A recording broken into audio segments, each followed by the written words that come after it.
Hey YouTube, thanks for checking out RV Daydream, and it's still cold out and snowy. What a surprise. What have you been up to? I've been riding on a daydream. Had a little bit of snow come through last night. Not a lot, but, well, actually started yesterday early. We had two little things of it. Heidi said, she says the snow's kind of an inconvenience. Maybe we should plow it. So that's what I'm doing. Looks like she did a burnout this morning. Look at that. The way you can tell is there's tread all the way across, except for right here. That's all spinning.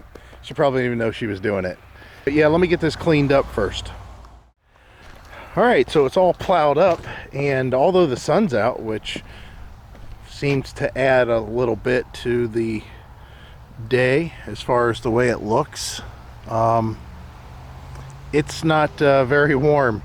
We're 12 degrees with a 7-mile-per-hour wind, so feels like zero.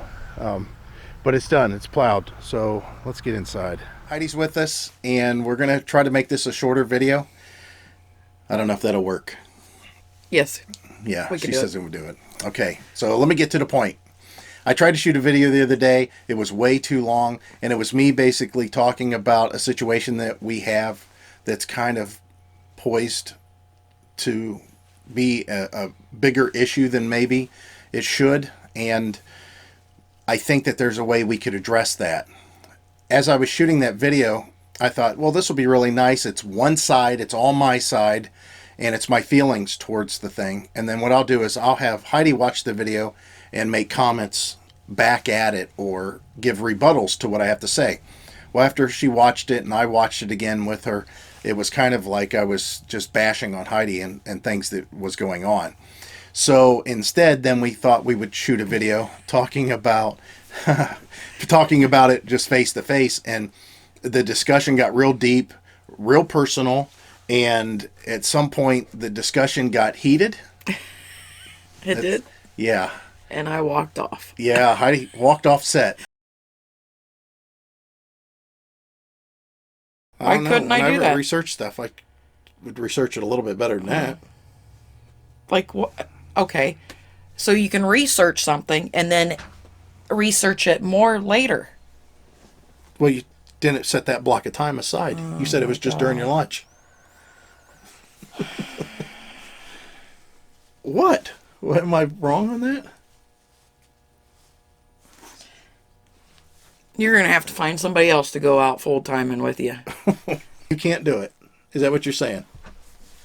You can't do it? You're saying I can't do it. I'm just asking. I'm giving you problems that exist. The thing is I'm going to be working twice as hard. Are you? Probably. How I do can you know? see it. Well, because that's just how it is. You don't. I'm done. I'm done. She's like, you can do this by yourself. And the reason that we're telling you this is because there's so many people on YouTube that are so, produced, and that's fine. Those channels do a lot better than ours, actually, but they're so produced and they're so over the top of, hey, how are you guys? Yeah, look at this, and sunshine, and woohoo, and oh, we had a flat tire, no problem. And then they do a time lapse of the jack, tire change, or the truck coming and getting him and towing him away. And then there's the other ones that it just seems like they always have problem after problem after problem. So we're kind of in the middle there, and we wanted to share that, yeah, this is something that we're discussing as we go full time. Now, what is it that I'm talking about specifically? Well, first, let me give you one more quick little analogy type thing, and then we'll go into it. I had a problem years ago that I got laid off from a job, and I had debt on credit card. And instead of addressing it like most people probably would, I kind of think about the problem creatively, how I might be able to work smarter around it. Now, I knew that I was going to go back to work in about 2 months, but I had credit cards that need to make payments on, at that time. Now I was getting unemployment, but it just was going to cut things thin. So what I did is I applied for a whole bunch of new credit cards that I could transfer balances over and have no interest for the first 90 days. And that took care of the problem. and I didn't really have to change anything that I was doing. So what I did is I took and I made that payout shrink and continue to have the same income coming as far as the unemployment, and it fixed the problem.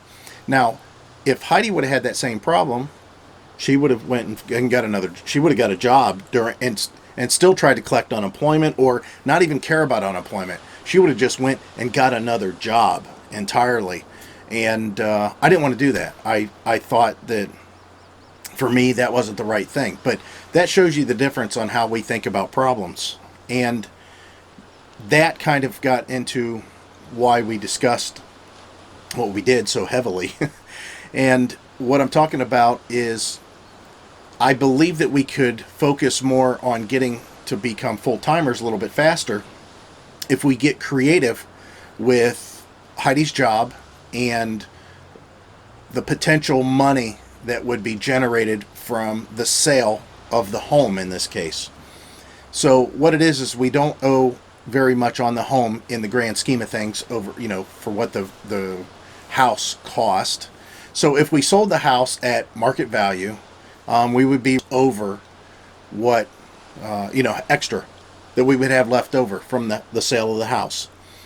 Her bills aren't very much, so we would still have quite a bit of money left over that we could utilize. And we talked about that later in the day, about how we wanted to keep so much back for repairs on the truck and the RV, and so much as an emergency fund for any other thing that we couldn't imagine, and then how much we wanted to budget out, because we would like to become vacationers for the first maybe 4 months, 5 months of us becoming full-timers. So we would, dwindle down that money, but it would also give us a chance to get a feel for maybe where we'd like to work in the country, to continue, earning money, because we're not retiring.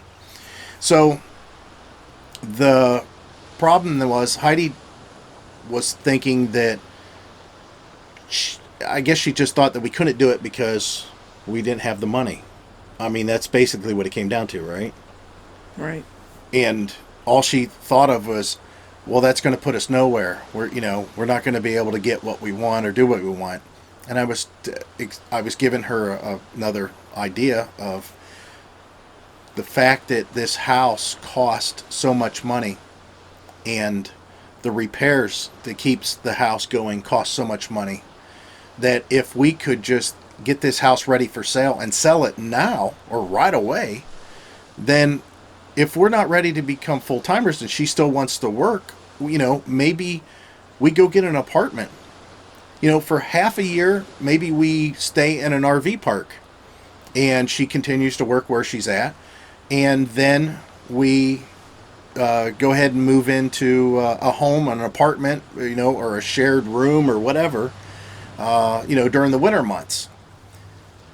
We shouldn't have to do that. If we plan it out right and the house sells, we shouldn't have to do that. But once the house gets to the point where it needs to be sold, or it's ready to be sold, we want to clear out of it as much as possible. So the gas bill, the electric bill, although those things are relatively low, it's still money coming out.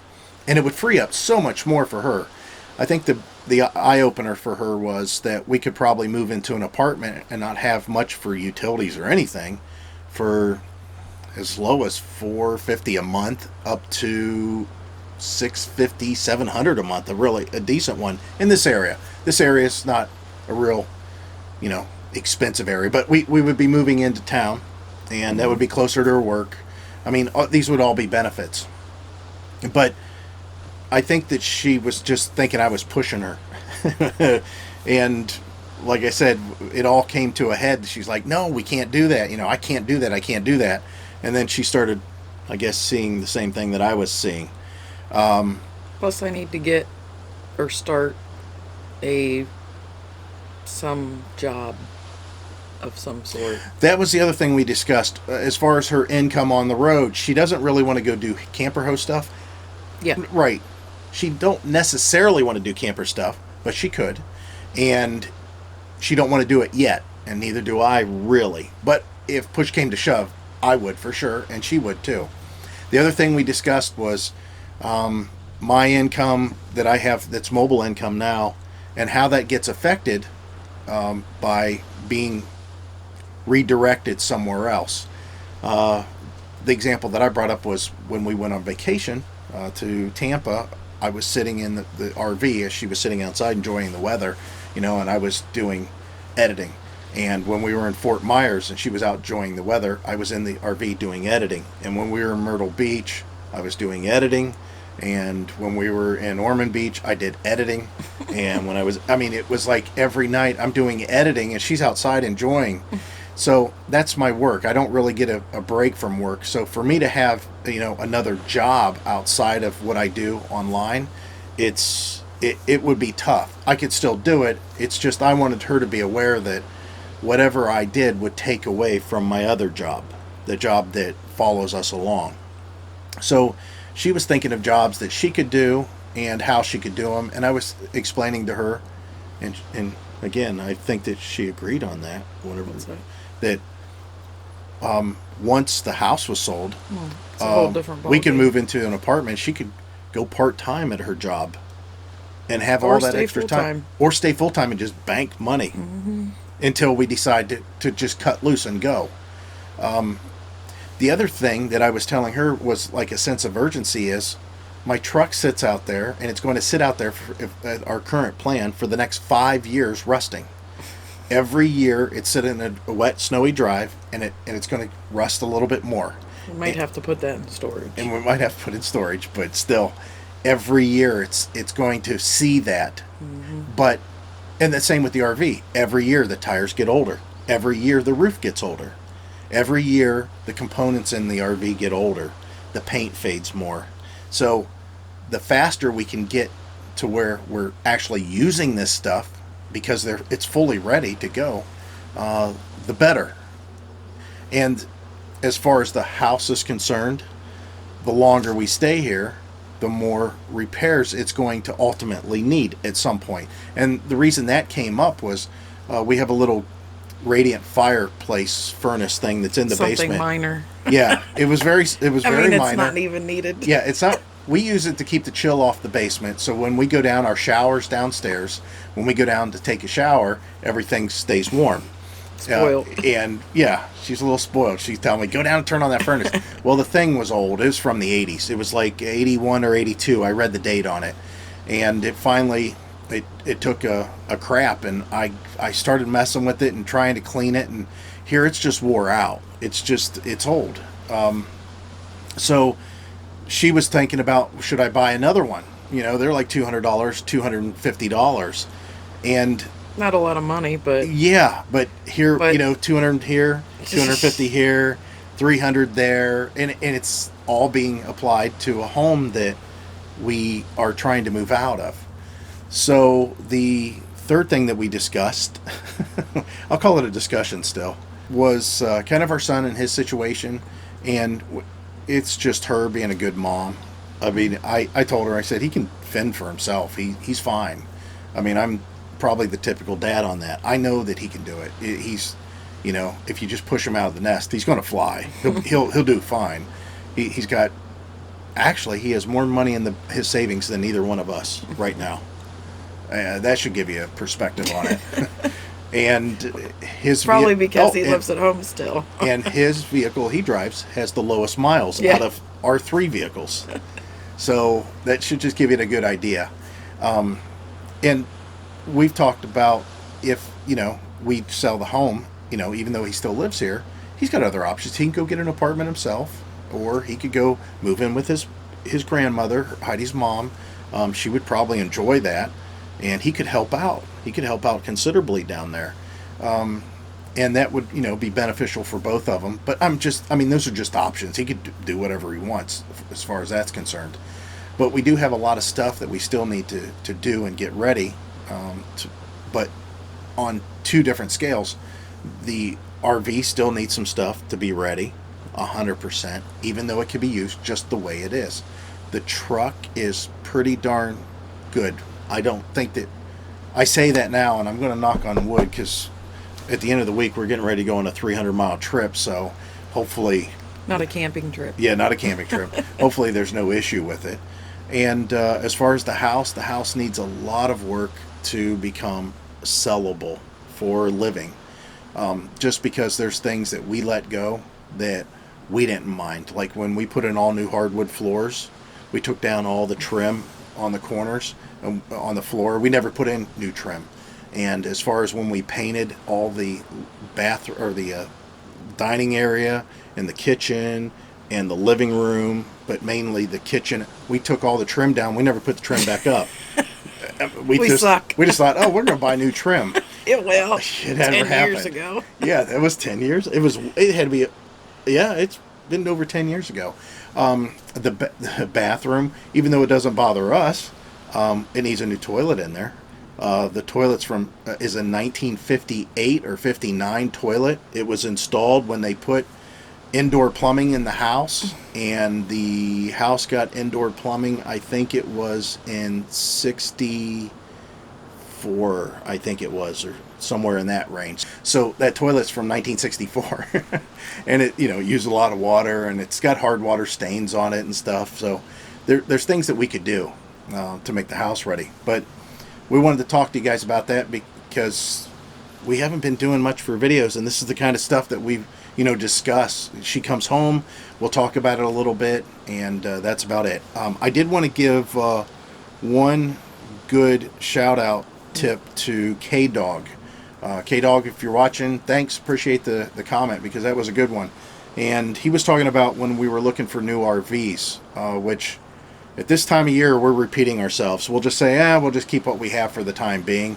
It doesn't mean because mostly we haven't both at one time said, ooh, well, yeah, that'll be hard to get that out of me. Right. Yeah. But you like a lot of them. But until we both like something and we want to go for it, right, that's not going to happen. Right. So we're just kind of sticking with what we have right now. That still doesn't mean we're not going to shop for more. Doesn't mean we're not going to talk about more. Who knows? It's hard saying. You might see another video of us going and checking them out. Right. But getting back to K-Dog and his comment, he made a point that was really good, and I didn't think about it. Normally I overthink a lot of things, so that was good that he pointed that out. And that was, if you did buy a new RV and you had a warranty, before you just hit the road and took off and traveled, maybe for the first 6 months you stay locally and just bounce around to campgrounds locally to work out all the bugs. So you can stay around the dealer that you bought it at and just work out the bugs, which makes sense. And the nice thing about that is, of course, you're close. And secondly, you're going back to the exact same dealer that sold you, instead of another dealership that might just happen to sell the same brand. And I know that working in a lawn and garden shop years ago, I remember plenty of times that people would come in with a specific brand of, let's say, string trimmer, and say, I have a problem with this Stihl string trimmer, and you're a Stihl dealer, so can you fix it? And we would look up to see where he bought it at. And if he didn't buy it at our dealership or at our shop, it didn't get as high a priority as the people that bought other stuff at our shop. They got first priority because they bought it there in the first place. So same with the dealership. I'm sure that's the same. They've got something like that too, I'm sure. So that was a good point, K-Dog. I really appreciate that. Again, I didn't think about it. So for everyone that is following our YouTube channel or Facebook, and you're looking forward to camping videos, let's see here. Yeah, let's go. Yeah. I mean, if we're not going to go down to Florida or anything right now. I mean, it's not warm enough for me. Yeah, I mean, it's not warm enough. It's nice and warm, but it's. I want it hot. Right, but you can only get that. No, you're not going to get that in winter. Right. We will not be posting any camping videos for a few more months. It's probably going to be March. Hey, it's February already. Oh, it's February, March. Oh, so March. Maybe so you just have to wait a little bit longer. Yeah, we are in a weird weather pattern, and I think we're in the cold. There's a lot of snow well, not a lot, but snow this week, they for said, sure. Yeah, they said that until January 2018, every month going back like 14 months were warmer than average months. Not saying they were real hot, but they were warmer than average months. Now, January was the first time in over a year that the month was colder than average. And we had some 50-degree days. Right. So that was some really cold days to bring it back down. So although it's not bone chilling, it's still colder than average. It doesn't take much to be below average. So yeah, we're not going to do much for camping of any kind. And last year it took us until April. It's getting closer. Yeah, it is getting closer. So we're over the hump. Meteorological winter, we're past halfway. So we're on the other side of it. Hopefully that means something. And it's not snowing in May. Yeah, right now, yeah, like last year on May 15th. We have a couple local, new to us campgrounds that we're going to check out. There's a campground that's been in business for like 20 years. We're going to go check that one out. New owners. It's right? got new owners, and all of a sudden there's a website, and they're showing up on Google. I didn't even know they were there, and they are like 10 miles from your work, which it's a good, easy drive for her. It looks really nice as far as being really clean and pristine and everything else. But that's it. We're still alive. We had a few comments that came across that you guys were like, "Where's your video?" You know, basically saying, "Where's my video?" to watch, and we feel you. We would love to do a video. That's why we're here now, just trying to come, discuss what we ran into. So, anyways, that's it. As always, hope to see you out there. Bye. Bye.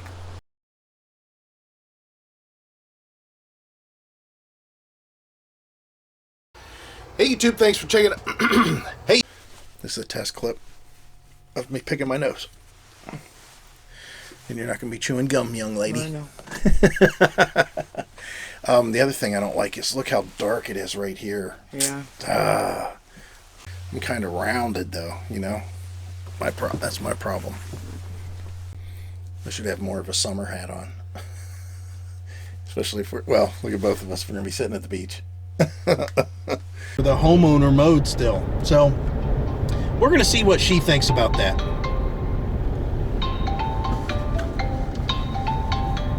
And we got Heidi with us because it's her day off, and I love drug. Let me try that again. Love drugs. I love drugs. Making sure that I'm keeping on track. Make sure that I'm keeping on track. I don't like where any of this went. We're also have to worry about a data plan and food. I think that might be necessary. That is necessary. Yeah, we might have to have food. Because you wouldn't include it. Yeah, I wouldn't include it. I'm going to try to pull out here. This is a nightmare. I don't know what that is. It's just not a good subject. YouTube don't need to know nothing about that. Oh, my God. Meteorological. How's that? So we're going to... Meteorological. That's it. So what do you want to talk about? You covered everything, didn't you? I That we think were so too, talking but about. I don't know if there's any. Fox Boss 9. You want to fix their mower? No. What the heck do I want to fix somebody's mower for? I need to fix my own. I don't think there is. Look, I went off camera a couple times again. Oh, jeez. Keep yourself. Oh, wow.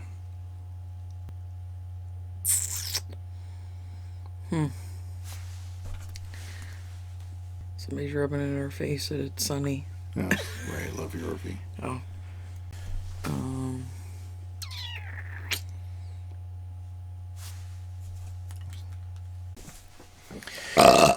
That's on. That's a Don't, blooper. no. That's a blooper. It's on there. No, I won't do that. Okay. Maybe. Don't.